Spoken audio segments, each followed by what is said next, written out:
content creation tips I'm gonna share with you here today are really gonna help you get off that content creation hamster wheel. So if you feel like you're always putting out content and you can never get ahead of it, these are the tips that changed the game for me, not only for getting off that content creation hamster wheel, but for my content actually leading to more revenue in my business. Hey guys, welcome back. If you're new here, my name is Trina, and if you like getting your content organized and planned out so that it can make more money in your business, make sure you hit subscribe right now because that's kind of my jam and what we talk about here every single week. The first thing that is so critical to making sure you're creating the right content that's going to make you money in your business is really understanding who you are talking to. I've said this hundreds of times, but you can't talk to everybody or you end up talking to nobody. This is where it really comes into play, understanding your niche. And I know niche gets thrown around a lot, but it is so key here if you want to make sure you're creating the right content for the right people and the right people are hearing it so that you can get them as a client or as a student or to purchase any of your digital products. You need to think about your content as a TV station or a Netflix category when you're trying to find something to watch on Netflix. People go to the golf channel to watch golf and they know that's what they're going to get there. People go to HGTV to get all they need to know about home and gardening things and pretty much Chip and Joanna, am I right? And I personally go to Bravo to watch mind-numbing reality TV that allows me to de-stress and realize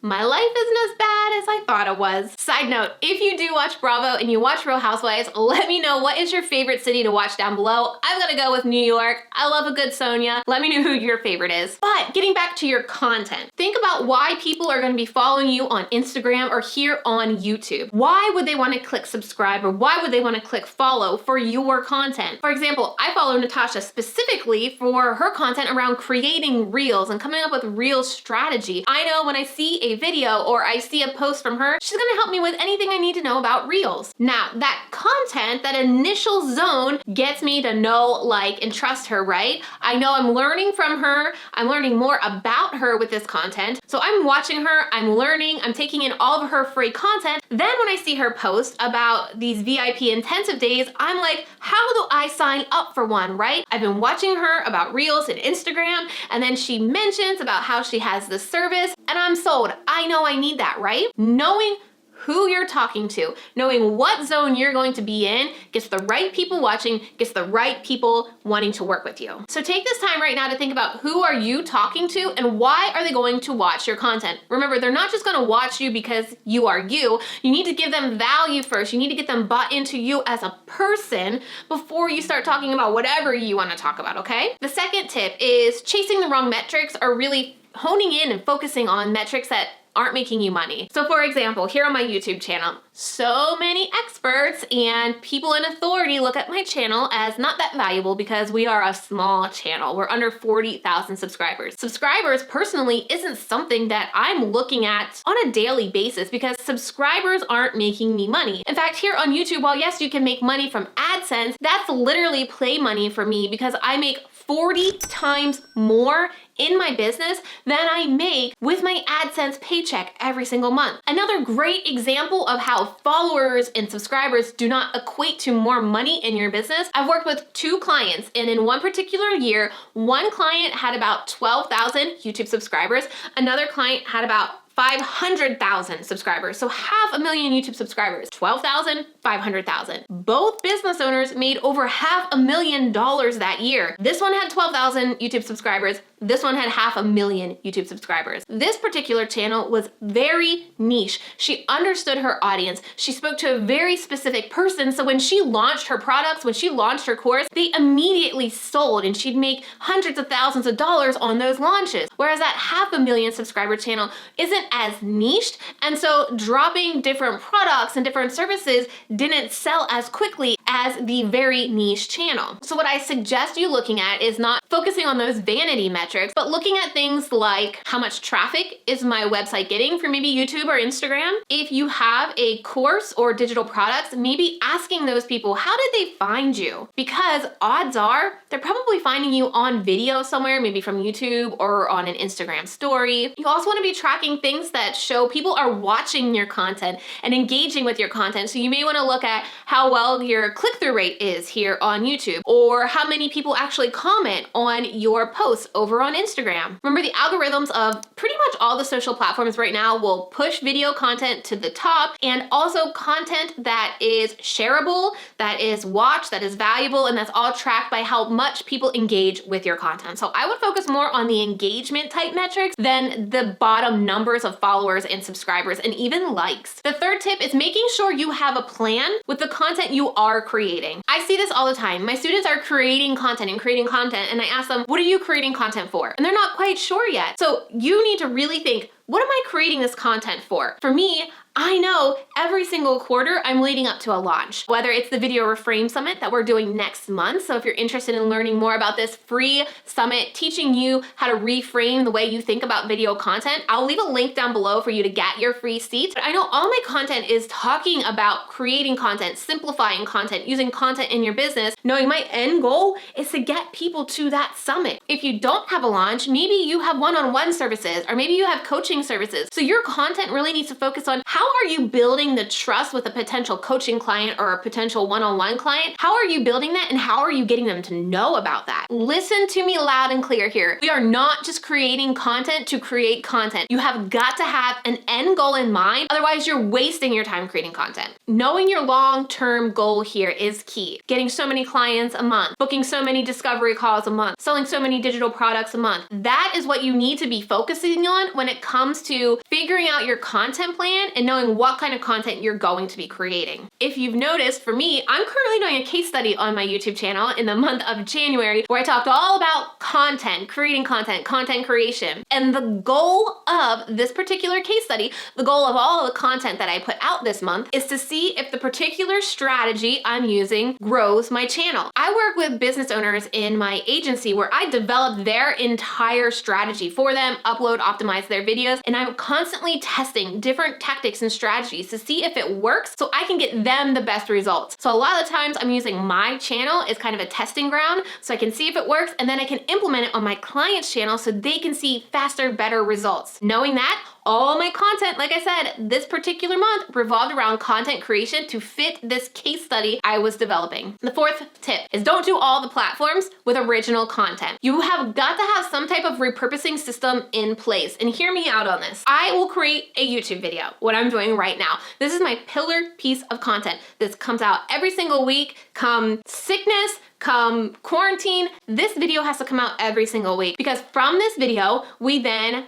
post it to Facebook. We then post it to Instagram TV. We then use clips on IG stories. We also repurpose it into a reel. We also blog about it. We turn these transcripts into a blog. We also send our newsletter content about this. And before you think, well, Trina, I'm diluting my content. People are gonna get tired of seeing the same content across all the platforms.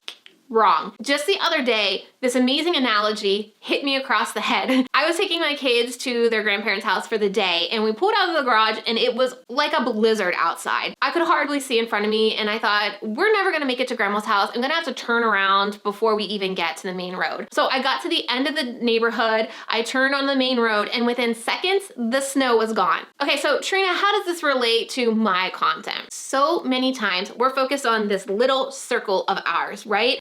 Right at my house, right in my neighborhood, it was crazy snowing, but just a couple blocks out, there was no snow at all. And so while we're really focused and we think people really care what we're doing, people who watch your YouTube channel may not be watching you on Instagram, may not be checking out your Facebook content. People on your Instagram may not even be watching your YouTube content. You wanna make sure the time you're putting into your content is getting maximum results and being seen by the most amount of people. That's why you repurpose. Not everybody is gonna see it and say, why are you doing this on multiple platforms? Different people are going to see it. The fifth tip is researching what you should actually talk about. I've said this multiple times in my videos, and I will link to one up here where I walk through how to pick the right video ideas, but not all video content, video ideas are created equally. Remember we talked about really understanding who you are talking to? So that particular person is looking for certain types of videos to watch. So you've got to do the research to determine how are they phrasing that problem? How are they searching for that problem? What do they really like when it comes to content around that problem? Remember, remember, you aren't creating the content you want to create. You're creating the content your audience wants to see. When you change that mindset, that's when you're going to start getting more people over to your business. That's when you're going to start booking more one-on-one services. That's when you're going to start getting more people buying your courses and digital products, when you create the content that your audience wants. In addition to creating content for your community, you need to make sure you're creating content that's going to grow your audience as well. So here on YouTube, I really want to make sure the content that I create not only is what my audience wants to see, but what I can compete with here on YouTube. Yes, there's a lot of content here on YouTube, but by strategizing and tweaking the way you deliver your content, the way you create your thumbnail, the way you create your title is going to ensure your audience, the people you want to work with, the people you want to buy your courses, will click on, watch, and you'll send them there. For Instagram, that's going to be really researching what hashtags your audience is looking at and to make sure you're getting reach with the right people. Again, this ties back to why it's so important in tip number 1 to understand who you are talking to. The next tip is to focus on one call to action. So here's what happens. We create this awesome piece of content, our pillar piece of content, and we want to tell people to do all the things. Click like, subscribe, comment, share, get on my email list. And what happens is we dilute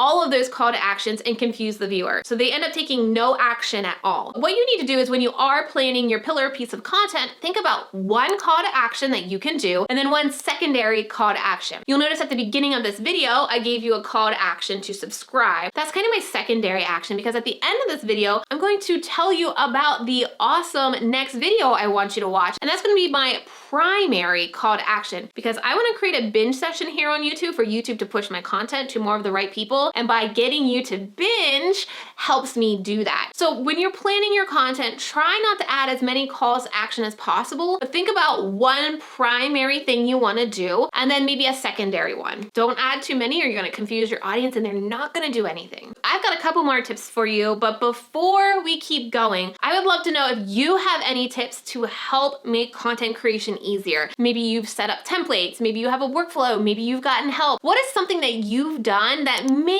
your content creation a little bit easier? Please share the wealth of knowledge in the comments below because I would love to hear what you're doing. The next tip is batching. Now, real quick, whether you can batch or not is totally fine. I'm not saying batching is going to ultimately make you successful, and if you don't batch, you're not going to be successful, but what batching allows you to do is be as productive as possible. So for example, today I am shooting 5 YouTube videos. I've got kids, I got them quiet for right now, and they're not quiet all the time. I also don't wake up looking like this, and so I took time to do my hair and makeup, and I want to try to get as much content done as possible. I know that I can edit in the middle of the night if I need to with no makeup on. I know I can upload, optimize, do whatever else I need to without needing a quiet house. But for me to get out my pillar piece of content, I've got to batch it back to back so that I can get it out on time without any interruptions happening in this video. Now that could also mean batching Instagram captions, batching blog posts. But again, I'm gonna really challenge you to think about your pillar piece of content as YouTube, because my whole purpose in this entire series I'm doing here on YouTube is to help you really maximize your content that you're creating, and video, specifically YouTube video, is going to get you the biggest bang for your buck. The next tip I talked a little bit about, you heard me bring it up just slightly, but is to create systems and templates. So for me, I've talked about this endlessly on my channel, and I will link to kind of what my process looks like up there, but I use a project management tool called Asana. And within Asana, I have a complete